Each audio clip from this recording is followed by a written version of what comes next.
Welcome to C Suite Sherpas, where we shine a spotlight on business experts and resources that you should know. Let's dive in and meet today's guest. I'd like to introduce you to Mike Kozlik. Hey, Mike. Hey, how we doing today? Very good. How you doing? We're doing good. Good. A little cold, Okay. but we're doing good. Awesome. So Mike is founder and CEO of Advantage Resources, where he helps owners create an executable path forward to make their businesses more efficient and more effective, and more importantly, more profitable. So, Mike, I'm thrilled to have you here today. If you're ready, we'll jump right in. I'm glad to be here. Yeah, absolutely. All right. Can you give us a snapshot of what your business is and the major outcomes you get for your clients?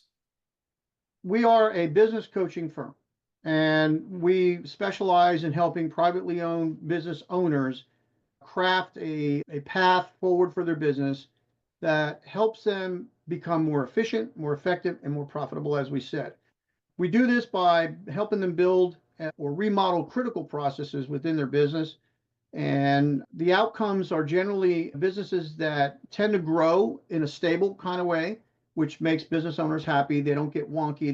They all of a sudden don't have so much work they can't handle it, or so little revenue they can't hold their people. They grow in a balanced kind of way. So I actually started this business over 20 years ago. We started out as a more of a consultancy. We were working with federally facing 8A companies, and all I really did, not all I did, but what I did is capture work and proposal development for them. And then they would, of course, submit the proposal in their name. But I realized that what I was doing for them was applicable in the greater commercial world. So I streamlined that process and began working with business owners in the commercial world that were not going after government work. And we've evolved to what we are today. Wow, that's great. So, if you were to describe the customers that your system works best for, what would that look like? Well, pretty much any privately owned company, it would benefit from what we do. We have worked with companies that are entrepreneurial startups all the way up to companies that are $15, $20 million a year in revenue and have, 50, 60 employees. The owner generally have 2 or 3 senior level direct reports. In general, we help any kind of privately held company that feels that they're stuck or they're looking for a better path forward to achieve their objectives. That's where we come in. Awesome. So, what would you say sets your business apart from others that may do similar things? I think one of the important aspects is I've built several businesses for myself. This is my third. I've built businesses for other people. I worked in the commercial world. I worked my way up from a branch manager to vice president of an international company. So I've seen the mechanic a lot. And so when someone is looking for a business coach, what they have to look for is, has this person walked the path I'm walking on? And can they help me understand how to get past or over or through the challenges that I'm having? Now, that world is different in the small or mid-size or even the large privately owned company than it is in a publicly held corporate company. They have all the assets they need to overcome those challenges. It's the privately held companies that have a problem with that. So as a coach, which is different than a consultant, a coach is an ongoing relationship between the owner and his coach, whereas a consultant will come in largely and often to do something. And when they're done doing whatever it is that they were hired to do, they're done and off they go to the next person. But a coach is an ongoing thing. They may do many of the same things, but they're a resource for a business owner. So that we're different that way. And also, I like to be here when people need me. So I'm very cautious about how many people I work with. So I am available when they need me, not just at our normally scheduled time, but when they need me. And that I think maybe is a difference because people have told me that's a difference. Yeah, no. One of the things that occurs to me is, as you're talking with these smaller business owners, small, medium business owners, they're not the best delegators necessarily. They've built very successful businesses, and a lot of these businesses depend on them personally. So how do you help somebody through that? First of all, if you're an entrepreneur, if you're a business owner, you're generally going to be a raging A personality to begin with.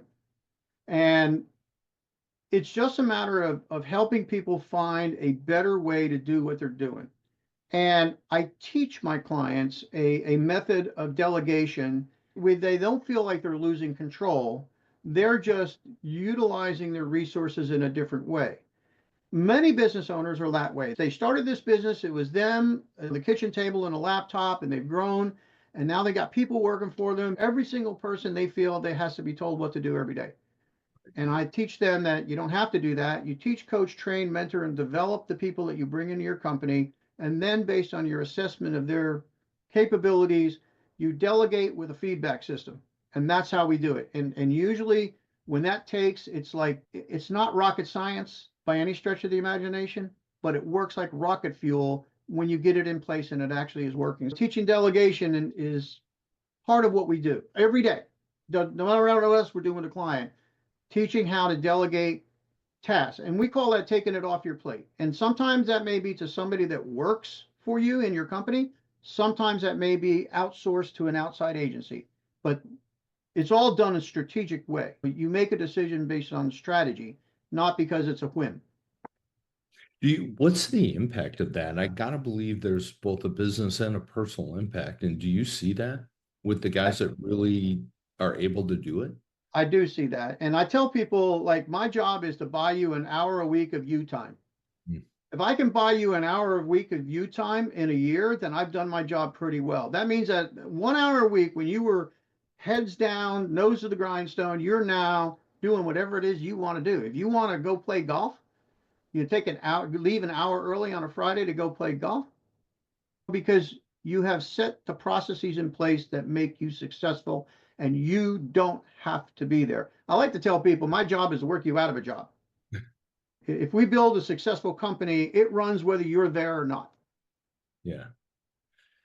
Cool. How do you see the biggest challenge in your industry with kind of yourself and people that do what you do? What are those biggest challenges and how are you tackling that for your clients and partners? That's a good question. I think one of the biggest challenges I see with the businesses that I work with are that business owners don't really have a plan. They don't have a substantive plan that guides them. And they don't take time on an ongoing basis to look over the horizon. So they don't plan strategically. Yeah. And what they take each day as it comes, and that really eats up your energy. So what we try to do is we try to focus them on looking over the horizon, we call it doing next month. We want to do next month, next year, next quarter, at least 1 hour a week. Get your head up out of the trench, look at where you want to go and the things that you have to do to get there. And I think that we help them create a strategic plan, but it doesn't have to be an elaborate thing like the invasion of Europe on D-Day. It just needs to be a simple blueprint, something that is easy to follow, easy to explain if you happen to have direct reports, easy to explain to employees about how we're going to go to where I said we're going to go. And I think that is the biggest problem I see is business owners do not take the time to do that. They get smacked with the tsunami of now every day. And at the end of the day, they don't have any time, energy to do anything else. And unfortunately, that's what holds back many businesses that could be extraordinarily successful is that they don't make the time to look over the horizon. And that's what I do with my clients. I make them make the time to look over the horizon. A lot of my clients would say that I'm like a dog on a pork chop when I'm holding them accountable to the things that they said they want to do. So. Yeah, and then that accountability is helpful, by the way. I've seen the value. I've experienced the value of that accountability when I was an executive and just having a coach there that was that person saying, hey, are you living to what you committed to? And it's hugely invaluable, in my opinion. I think that business owners, when they realize how much more freedom they have in their time because they've got a plan, they're working a plan, they know what's next, what's the next big thing, what are the resources that I've already programmed, and I've taught them how to delegate. That's a game changer for small privately owned business owners. That's a game changer. And I said, I don't care if you spend an extra hour at Starbucks in some week, whatever that hour is you want to do, you go do. And that really makes a difference in a business owner's energy to be able to handle the big things. I think you make a very important distinction between time and energy, because it really is both. And I think a lot of times we don't really value energy as much as we should. A business owner, every person, every human being has a finite amount of energy that they're available to them on any given day. And as you get older, you have less. And that's just physics, physiology. That's just the way it is. But if you can take that energy and focus it to the things that are the most important, that'll move the ball the furthest, then you're going to have a much better chance of becoming a successful business. I don't care if you're a $20 million business, you can be better. You can be more successful, and you can achieve more by having that extra energy available to you. Yeah, that's great. All right, I'm going to change it up on you. All right. One of the things that we do here is we do a lightning round. So I'm going to ask you some personal questions, not too personal, I promise. All right. And it's just a way for our viewers to connect with you on a more personal level. So that may not be good for me, but okay, we'll go on. If you're good with that, we'll roll. All right. Coffee or tea? Coffee, always. It depends. Summertime, sweet tea. I'm in the South. Oh, there you go. Yeah, you're here in the South, so sweet tea is a big thing, huh? Cats or dogs? Dogs.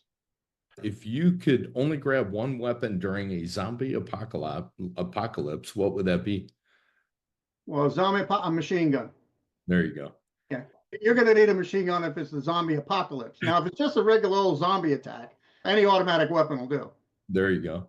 Favorite quote or phrase that you think about often? It's better to have and not need than to need and not have. Okay. Favorite movie or streaming series? My family laughs at me all the time, but my favorite movie in the world, It's a Wonderful Life. Oh, that's good. Yeah, especially this time of year. That's awesome. This is my time of year. My grandkids hate me because I make them watch it. That movie, it wasn't actually intended to do it, but it brings out a lot of what we should be doing as members of our community and as business people. Thinking about your clients before yourself. I mean, there's a lot of lessons to be learned in that movie. Yeah, you're right. It's a great movie, by the way. And Frank Capra was a genius. I just want to say that. Yeah. Okay, last one. But it's a two-part question, by the way. One bucket list item that you've already accomplished and one that you have not, but is at the top of your list. One bucket list item that I had was, my whole life, I wanted to learn how to fly.